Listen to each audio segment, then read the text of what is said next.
Hey guys, what's going on? This is Knife Standards. Hopefully you cannot hear the construction as loudly as I can, but whoa, is it loud. Anyway, we have a few knives to check out. A little overview on some of them, a little unboxing. The two fixed blades, there's three knives total. The two fixed blades I've already used and carried, and the third one, which I'm pretty sure is a folding knife, I have not opened yet. So we'll get into that in just a second. But first, please follow me at Knife Standards. You can follow me on Instagram. And don't forget to like this video and subscribe to my channel for a lot more knife content and weekly knife reviews. Of course, you can check out my designs at knifestandards.com. All right, cool. So get this set aside. Also, I have a Vero Mini Fulcrum, brand new, never used, DLC coated, up for sale. So if anyone's interested in that, let me know. Send me a message on Instagram. We'll get that going. All right. So let's go ahead and talk about these fixed blades first.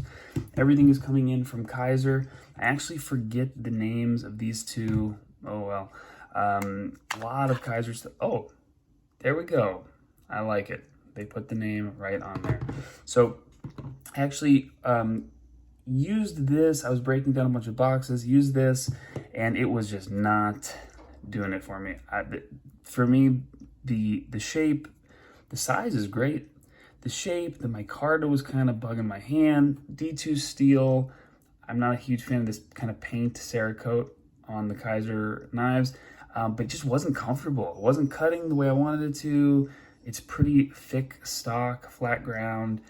So I started cutting with this and I just had to put it aside. So there you go. The deckhand, it looks cool.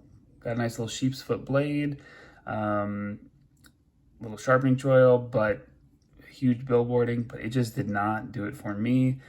Breaking down a ton of cardboard. So that's enough of that. Then I switched to this guy because, yeah, you can see all the stuff on it. Not only because of the aesthetics and the way it looks, which I love this kind of straight profile, you guys know that, but people have been telling me about this one. I've heard a lot of great things, so I thought I would check it out and put it to use right away, and this did much better than the deckhand. This is called the Smalt. Thank you guys for putting the name on the knives for once. I appreciate that. This is in 3V. I don't need the huge Kizer billboarding, but this is great. It's a really cool design. I like it a lot. Very straight profile, drop point blade shape. Again, not a huge fan of this paint on the actual blade, but it is what it is. The color scheme looks like G10, maybe G10 and then micarta inlays. Got a Kydex sheath, which I forgot to mention. This one has like a belt loop clip thing on it, and this has I forget what they call this. There's definitely a name for it, but anyway, you clip it on your belt. So this is a Styles design.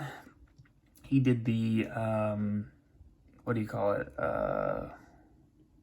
What's that knife that it's everywhere? I reviewed one, totally blanking. Anyway, it'll come to me. You guys know what I'm talking about. And yeah, I like both of his designs, or the two designs that I've seen so far. They're really cool. They're very straight profiles, drop point blades, simple, straightforward. They're just cool.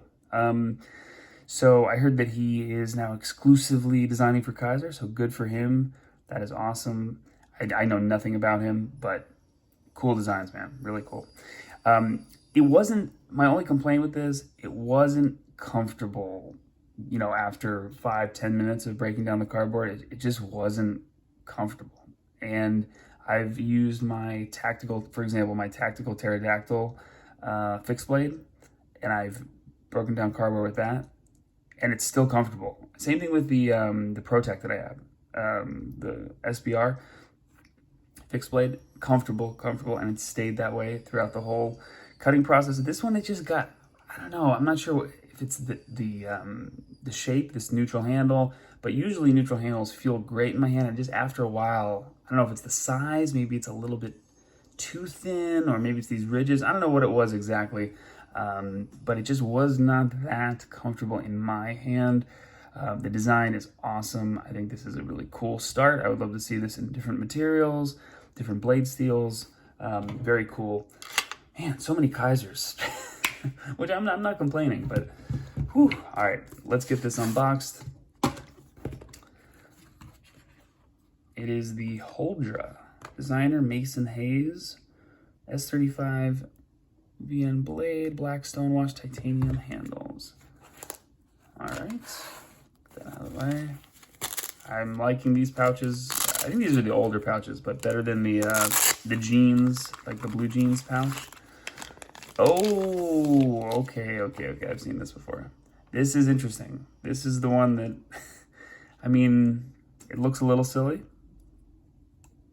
but then you see that kind of tall, I mean, not tall, the kind of long tip, this is really interesting. Long, what do you call it? Like reverse tanto or sheep's foot, Warncliffe, whatever you want to call it. Cool, D10 looks, I mean, D10 feels good. Action's pretty good. The only thing I gotta say, I mean, I don't mind the blade to handle ratio. It's fine. I mean, it's a comfortable handle. I really don't mind that. It actually reminds me a lot of the Brass Brigade. I think that's what it's called, Brass Brigade. I forget the name of the knife, but very similar. Like, oh, the Gripper or the Ripper, super similar. Like, really, I don't know. I mean, I'd have to look up that one again to check it out, but like really similar. Anyway, I'm not saying anyone copied anyone, although that does happen. But very similar profile design in my view. Got the name in there, which I like, the Huldra. Cool little logo. What was I gonna say? Oh, that I don't mind the blade to handle ratio. I think the design is cool, unique, not my style per se, but the blackwash titanium feels good. Flat ground blade, S35 VN, cool. The clip, this kind of loop over clip, cool. The only thing I'm just so over is the front flipper and the back flipper. I had some people telling me that I should do that on the RR3. Man, I just don't. I'm not. I mean, never say never, but that is not in the plans for any of my stuff. The front, I mean, let's see. So the back flipper works good, works well. The hole is fine. I don't know if the teardrop is the way to go, but it works well. The access is a little bit tight. Front flipper works really well. So I'm not saying that they don't work well, although on some designs with the 3 deployment methods, can I flick this thing? Yeah, you can flick it with the, not really a fuller, but this groove. So I'm not saying that it doesn't work well. They've dialed in the detent really well, actually. But it just, I just don't need a front flipper and a back flipper and a hole. And it's not, I'm not just saying this for this knife, but just in general, maybe 2 deployment methods and I'm good. I think that, this is an exception because it's flipper only. I tend not to be into flipper only knives, but 1 or 2 deployment methods, let's say 2, and I'm set. Very smooth. This is on bearings. So overall, cool little haul from Keiser. Of course, these are just in for review, short-term unboxing, overview, review. Nothing full length, nothing too serious. These just come in for a couple days, and then I send them back out to the next reviewer. So keep that in mind. That's different than the knives that I actually own, like this guy, where I'm doing not only multiple videos and multiple updates and reviews, but then long-term reviews and letting you guys know how I like the knife. Same thing with like this, the Sea Otter. This is mine. Same thing with this from Transparent Knives. So there is a difference. I hope you guys enjoy all of my videos, even though some are just quick little overviews. I think that just about wraps it up. I will be back very soon with some more knife reviews. Catch you guys later.